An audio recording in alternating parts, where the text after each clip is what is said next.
Hey friends, welcome back to my channel English with Gulchka. Салам достор, English with Gulchka каналына кош келиңиздер. Бүгүнкү сабакта көпчүлүк үчүн түшүнүксүз болгон prepositions of time, at, in, on вакыт предлогдорун жөнөкөй тил менен түшүндүрүп берем. Сабагыбызды баштадык. Кыргыз тилинде вакыт жана мезгилдерди айтканда сөздүн аягына тешелим үчүн гана улайбыз. Ал эми англис тилинде at, on, in предлогдорун колдонобуз. Эң алгач at предлогун карап көрөлү. Бул предлог кайсы учурда колдонулат? Биринчи учур саат же веси көрсөткөн вакыт менен колдонулат. Экинчи учур бир күндүн ичиндеги вакыт көрсөткүчтөрү менен колдонулат. Алар noon чак түш, dawn таң, dusk күгүн, midnight түн ортосу, night түн сыяктуу. Мисал сүйлөмдөрдү карап көрсөк, the train will arrive at 3 o'clock. Поезд саат 3-тө келет. Мани берген болсоңуз, at 3 o'clock дегенде кыргызча которгондо төмүчөсүн кошуп саат 3-тө деп айттык. I'll be there at noon.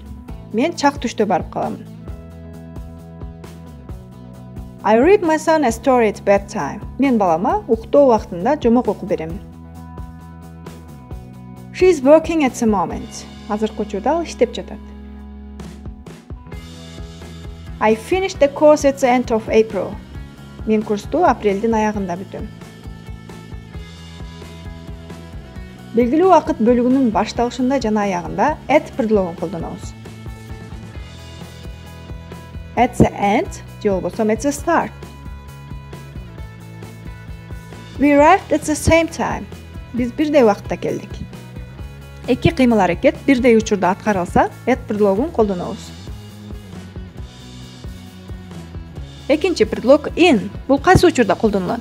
Биринчи учурду карап көрөлү. Белгилүү бир мезгилге созулган вакыт бөлүктөрү менен колдонобуз. Мисалы үчүн, I was born in 1970. Мен 1970-жылы туулганмын. 1970-жыл 12 айдан турган вакыт бөлүгү. I'll visit you in May. Мен силерге майда барам. He grew up in 70s. Ал 70-жылдары чоңойгон. 70-жыл бул 1970-ден 1980-жылга чейинки 10 жылдык вакыттын бир бөлүгү. It happened in the 16th century. Бул 16-кылымда болгон. Экинчи учур бир күндүн ичиндеги вакыт бөлүктөрү менен колдонобуз. Мисал үчүн, They are leaving in the evening. Алар кечинде кетишет. Саат 5-тен 17:00-дөн кечки 11-ге чейинки аралыкты кечки вакыт деп айтсак, бул мезгил 6 саатка созулган вакыттын бөлүгү болгондуктан in предлогун колдондук. The baby sleeps in the afternoon. Бөбөк түштөн кийин уктайт. Түштөн кийинки вакыт 5 саатка созулган вакыттын бөлүгү болгондуктан in предлогун колдондук. Түшүнүктүүрөөк болуусу үчүн төмөнкү эки сүйлөмдү салыштырып көрөлү. I work most productively in the morning. I start work at 9 a.m. Биринчи сүйлөмдө белгилүү бир мезгилге созулган вакыт бөлүгү тууралуу сөз болуп жаткандыктан in предлогун колдондук. Ал эми экинчи сүйлөмдө конкреттүү саат берилгендиги үчүн at предлогун колдондук. Үчүнчү учур жакынкы аралыкта боло турган кыймыл аракеттер үчүн. I'll be ready in 5 minutes. 5 минуттанын ичинде даяр болом. Кийинки предлог on. Бул предлогду кайсы учурда колдонобуз? Биринчи учур күндөрдүн аталыштары менен колдонобуз. Мисалы, She is working on Monday. Ал дүйшөмбү күнү иштейт. She usually works on Mondays. Адатта ал дүйшөмбү күндөрү иштейт. Эгерде күндөрдүн аталышы көптүк түрдө болсо да, on предлогун колдонобуз. Let's have a coffee on Friday morning. Кел жума күнү эртең менен кофе ичели. It's his birthday on Saturday. Ишемби күнү анын туулган күнү. Экинчи учур даталар менен жана өзгөчө күндөр менен колдонобуз. The wedding is on the 29th of April. Той 29 апрелде.